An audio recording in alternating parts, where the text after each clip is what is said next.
Good morning, everybody. Happy Friday. My name is Jesse, and I am the owner of ROI Safety Services. And good morning, everybody. Thank you for Happy Friday. Sorry for that. We are going to talk about how to survive an OSHA inspection. I'm calling it managing an unannounced visit from OSHA. But really, the focus is going to be how to prepare for these inspections and what we need to do as a small business to make sure that we don't have any issues with OSHA. And most important is prevent injury. So that's our focus as a consulting company, is to give our clients the tools to create a zero injury environment. That's always the goal. That's always going to be our purpose in what we do for our customers. And so surviving an OSHA inspection for our clients that are implementing the things that we're giving them, the tools and the trainings, is not even a big deal, because we're going far beyond what OSHA is going to be looking for. And I'm going to cover, this is what OSHA basically does when they come to a site, whether it's planned or unplanned, or you had an injury or a fatality or anything like that. Now, the fatalities, that's a whole nother area of issues that come up, and I hope that none of you ever experienced that. I know of a handful of fatalities just recently in the state of California, and I couldn't imagine dealing with another one of those. I've dealt with a few of them, and they are awful. Of course, they're never planned, and just the process that has to happen during those kinds of investigations are just horrible. So we're not going to get much into that. We are going to get into how to get ready for an OSHA inspection, what we need to do as a small business to prepare for that, and why are they visiting us? It could be various reasons, which we'll get into. Understanding the process. They're using checklists just like, any other kind of audit or inspection. So that checklist is public. We can actually pull it off their website, and we can actually find one that's filled out by OSHA because they're public information. And so there's nothing surprising about these inspections other than you get that knock on the door and they're like, oh man, I wasn't ready for this. Nobody ever really is, but we can prepare ourselves and plan for, hopefully they'll never happen, but we can at least get ready for it. And again, I don't want you to be in a reactive state. I want you to be able to respond to these kinds of inspections. So managing the unannounced visit and the top 10 OSHA citations, which I don't think they've ever changed in 30 years. It's typically the same stuff. There's nothing new here. This data has been here since I started in this business in 1993. So this doesn't change much. And for a company to get cited and to have these major, $100,000, $200,000, $300,000 fines is just ridiculous. They're all preventable. Fatalities are 100% preventable. Injuries are 100% preventable. We just need to get in the game, and I hope this will help you get into the game that we're playing here, and that's the game of compliance, ensuring that our employees are safe, and ensuring that our business is safe, and that we're doing everything we can within our abilities to comply with these requirements. So why does OSHA visit? What's the purpose of them coming to my business? We're a business. We're here to make money and make things or do whatever you're going to do.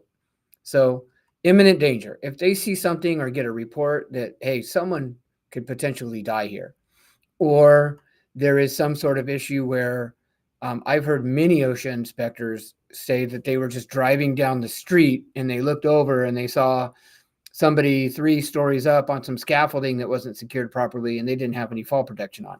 That could be imminent danger, or it could be a report. Somebody's being exposed to, there's a chlorine gas leak or something like that. So there's lots of different types of imminent danger to health. If there's a fatality, if there's a catastrophe, those are the obvious ones. If somebody dies on the job, you're going to have an OSHA inspection. You're going to have an inspection by multiple agencies in some cases. There was just a fatality down in San Pedro 3-4 weeks ago, and I just looked it up again to see if there's been any updates on it, and I haven't heard anything. But this forklift operator I assume he was crushed by his own forklift. And we all know that if your forklift is tipping over and you try to run out of the cage, you're going to get crushed. I think that's what happened, but I don't know for sure because there's not a lot of info on it that I could find. I did see a crane that it looked like it had picked up the forklift. I'm assuming that there was a body on the other end of that forklift. Not for sure. Nothing's been verified on my end. A complaint or referral. Now, we get these complaints often, and it's very, very common. I'm not saying it's every time. It's usually a disgruntled employee. The employee just got fired, or they're not happy in their working environment, so they call OSHA and they say blah, blah, blah, blah, blah. The one I just received the other day was, I am working in an unsafe environment. The asphalt that I'm driving my forklift on is unstable and there's potholes in it. And we got a letter and we addressed it immediately. And that was that. We'll never hear from OSHA again. Now, could they come out? Yes, they absolutely can come out. Is it likely? Who knows? I haven't had anyone ever come out after a letter, but that's not saying it can't happen. Or if you have a referral. Now, a referral could look something like this. You have an injury at your workplace. The fire department comes in and they notice something that's really unsafe and they report it to OSHA. I'm pretty sure the OSHA is going to come and do an inspection. I have had those happen. And yes, I don't know percentage wise, but I'm pretty sure they're going to, if another agency says something's going on, they're going to come and do an inspection. So that's another potential way, and then a targeted inspection. If you're on any kind of high hazard list, or what we call in California, the high hazard hit list, at least that's what I call it. Then in other words, if you're in construction or you're in like the meat packing business or, tree trimming, those are some high risk industries that they're going to inspect. And I also recently found out that hotels are on that list as well, which I agree with. Hotels are pretty dangerous. There's some stuff that's going on behind the scenes that one might not even consider dangerous, but they have chlorine. They have a maintenance department that does all kinds of stuff that is pretty risky. So yeah, it makes sense to have hotels on there. And then follow-up inspections. I have never, no, I take that back. I have had a follow-up inspection. I did with LA County. They came in and did an inspection for lead. We were using this particular facility had lead, and lead was not, had a bad rap in that particular area of Vernon, California. If any of you are familiar with what happened out there with lead, with a certain battery company, they were basically targeting companies that did anything with lead, not anything, but that had large quantities. And this particular company did, and they went in. And this OSHA inspector, I have met quite a few OSHA inspectors in the past 30 years. I didn't personally meet this individual, but the plant manager had dealt with her directly, and she was not a very nice person. And I've heard that from many OSHA many owners of businesses talking about OSHA inspectors. And that's not okay. OSHA inspectors are there to do a job, and they're not there to, threaten people, which this person did. I've had 2 OSHA inspectors threaten businesses that I work with. and that's not okay. So that's not their role. That's not their job. Their job is to enforce. That's it. Not threaten people. You know, obviously not to be their best friend, but they're a civil servant. They serve the people, and they should be respectful. And sometimes that's not always the case. Now, on the other side of that, I have never met an OSHA inspector that wasn't very helpful. That was secondhand information I got, but directly working with them, they've been very nice and very helpful. But they are very busy, and you got to understand that. And in many ways, we can use that to our advantage. So understanding the process of an inspection, they have a job just like we do. They have so many inspections they need to get done, so many reports they need to get done. So understanding their emotional state as well. They're not there targeting you. At least I hope not. Some of them might have some sort of an agenda, but I would say most of them do not. So they're going to show up at your front door,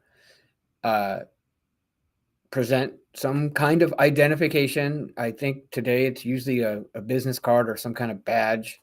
You're going to have an opening conference. They're going to tell you why they're there, and you absolutely have the right to ask. And they'll tell you it was a complaint. It was a random. We're targeting certain environments or SIC codes, and for whatever that purpose is. And then they may request to do a walk around and an interview of employees. And let's be clear on this. They will 100% every time interview people. I've never had an OSHA inspection without an interview, at least maybe not in the beginning, but at some phase of the process, because most of our clients need translators. So that gives you some time for OSHA to get a translator, because they have to provide their own. And that does take time unless they have one readily available, which I have never seen. And then so interviewing, they will interview your people, and you may not be invited into that interview, but if your employer or employee wants you there, then you can be in there. I typically will not be in there. I advise that they just feel comfortable and speak openly. I have nothing to hide. And if there's something that is very negative that comes out in that meeting, that would be a bummer. That would be a bummer. So I encourage you, have good relationships with your employees, especially when it comes to safety. If your employee, if you don't have a good relationship, especially when it comes to safety, it may not end well for you. So I encourage you, treat everybody with kindness and respect, and especially when it comes to providing safety training, it's super important. It doesn't become a problem until it does. I don't become your best friend until you need me, right? And that's the problem. Now's the time to take action. Don't wait. Create a safe environment now rather than after the inspection, after you get this letter that just all these items that you need to get. Oh my goodness, there's too many of them. I don't have an IIPP. I don't have a heat illness program. I don't know where all my OSHA 300 logs are. Get all that stuff together now and not later when you hire me or you hire another consultant that's going to, we're going to do all the work for you, and it's going to be a huge cost. So don't be in that position. So they got to show you their ID. They got to, they 100%. If you guys have specific PPE programs that they need to follow, or any kind of hard hat requirements, they need to follow those. And don't, if they don't have the PPE, don't let them in. I mean, but they will. They're going to have hard hat, safety glass. They carry everything in their vehicle. And a right to representation. Your employees can be there, especially if you guys are union.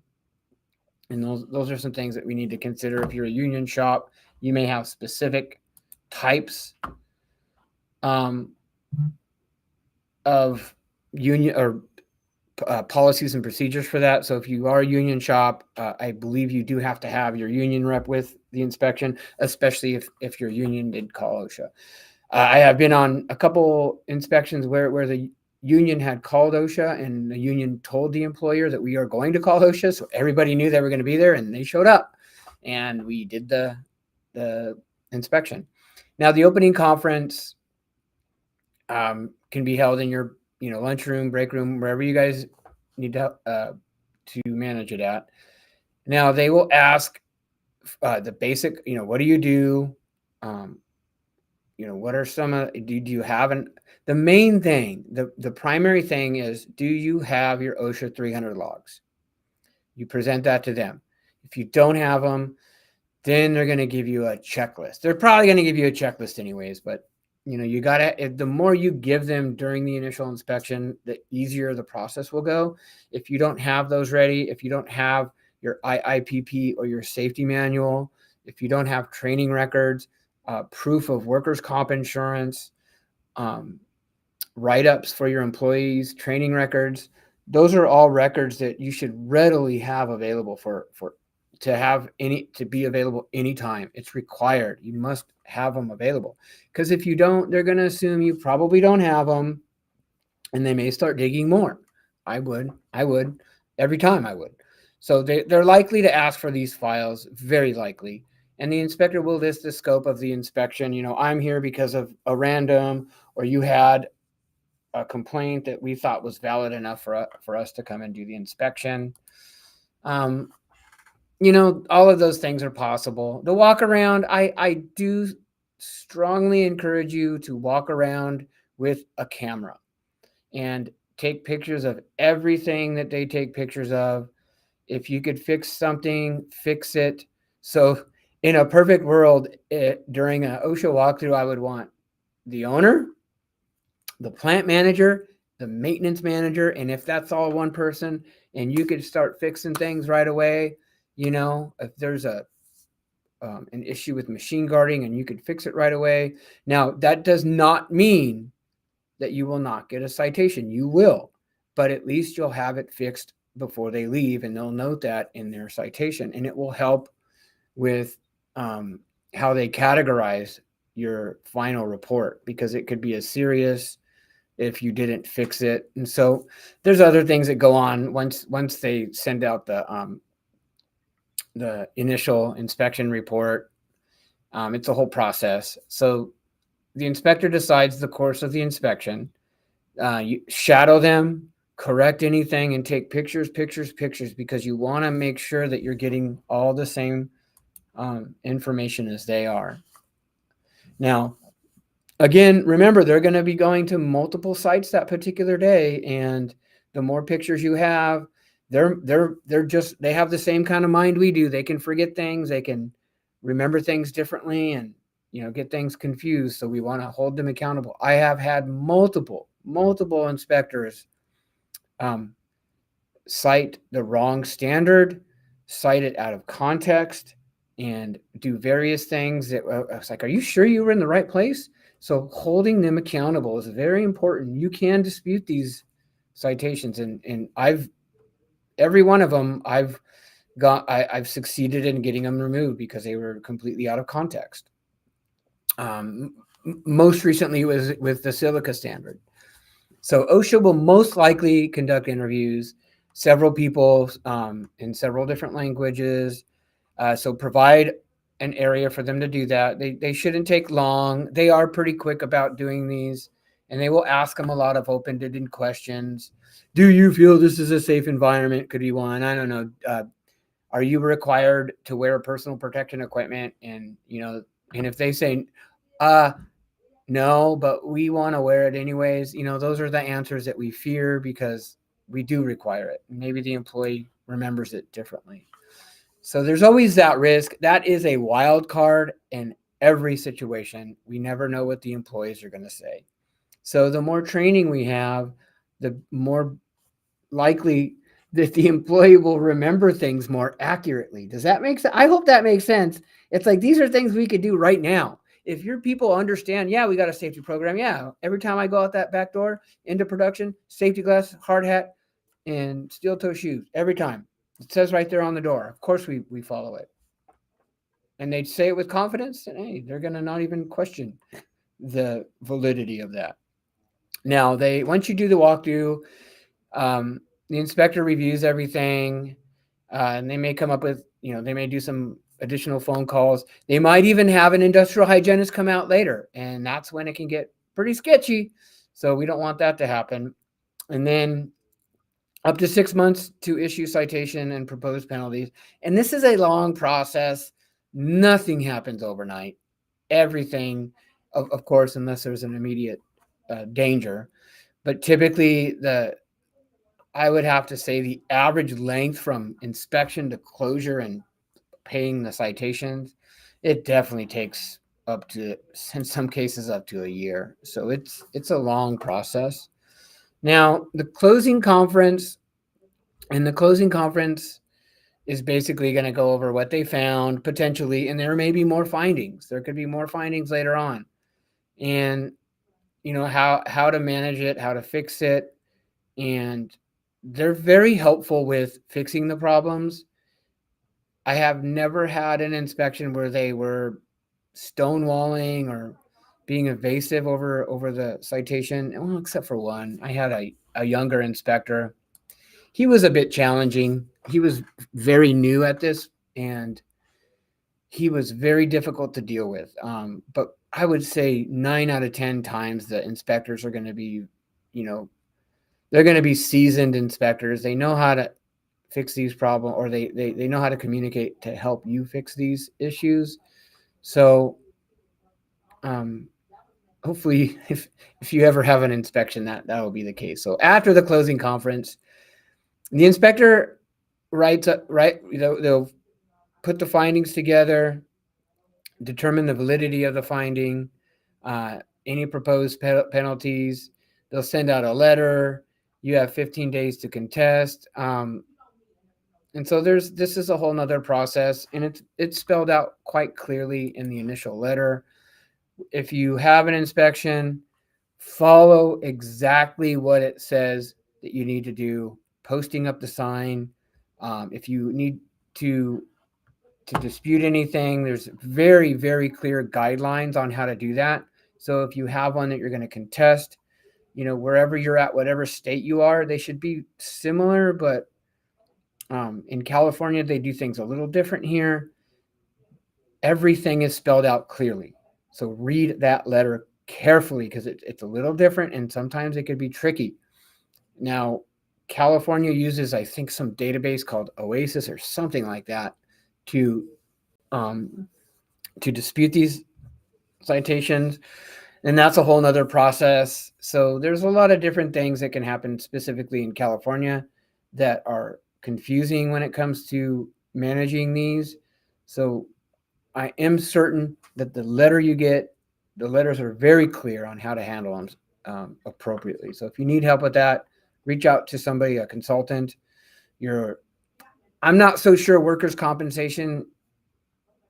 I'm not so sure you'd want to let them know about an inspection, but it's your choice, but they might be able to help you. My opinion is you go to a consultant who can manage these for you. I have had clients go directly to attorneys. I don't think that that's wise in the beginning. Okay. The reason is a lot of times these attorneys are going to charge you a huge amount of money, and it's something that you can handle on your own, or at least have a consultant do it. Now, when you get to the attorney side of this is when you are dealing with some pretty nasty things like equipment failure or things that are just you just can't fix. And that's when you may want to get attorneys involved.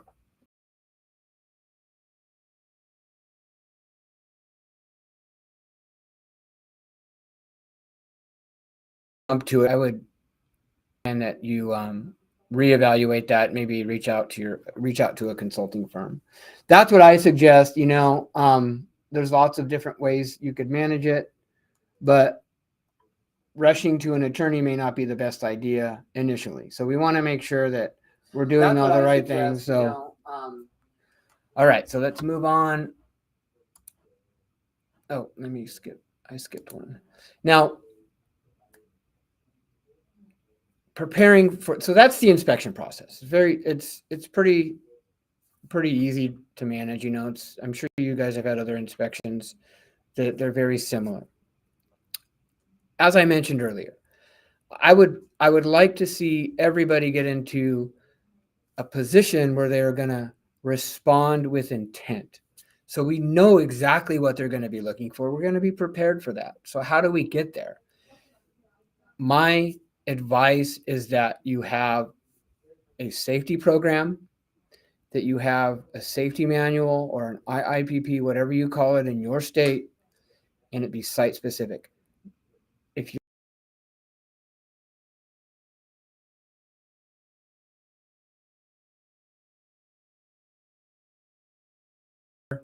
IIP or your safety manual with your logo on it and your management team on it.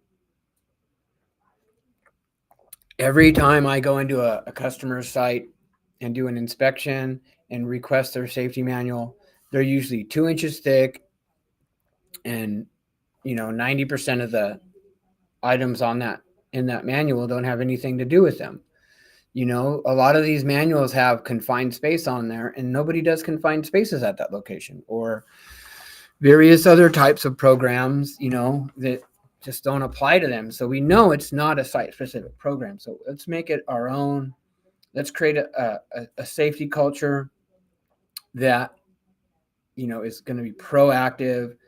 Training should be done regularly, and have job hazard analysis. The single most important thing I like to see that could really make anybody's safety program better is going to be a job hazard analysis. So that is one of the main things I would focus on. I lost my PowerPoint somewhere.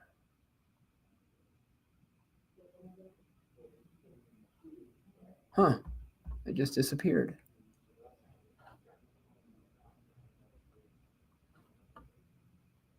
Sorry about that, guys. So the JHA is absolutely one of the most important things to implement in your safety program. Now, some of the other items that I would focus on are going to be a safety committee. I highly recommend you put together a safety committee, and with representing each department within your organization. That's key, and then doing regular inspections. So stay tuned. We will be covering more of the preventative side next week, and get you guys focused on how do we prepare for these inspections?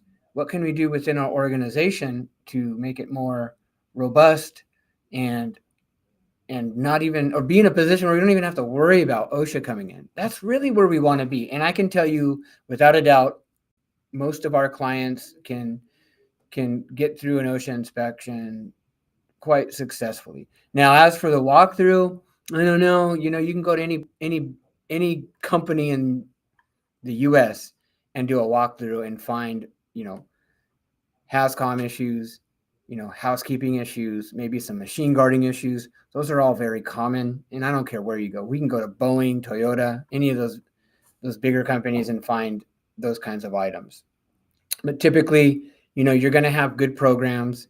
You're going to have very low injuries, and all that is from having safety committees, putting together job hazard analysis. And even if you're a small company, even if you have 10, 15, 20 employees, these are very simple things that you can do to ensure that your programs are site specific, robust, and your employees are safe, and they're all aware that, hey, yes, we have a safety program, we have forklift training, we have heat illness training, HAZCOM training. We know exactly what chemicals we have here.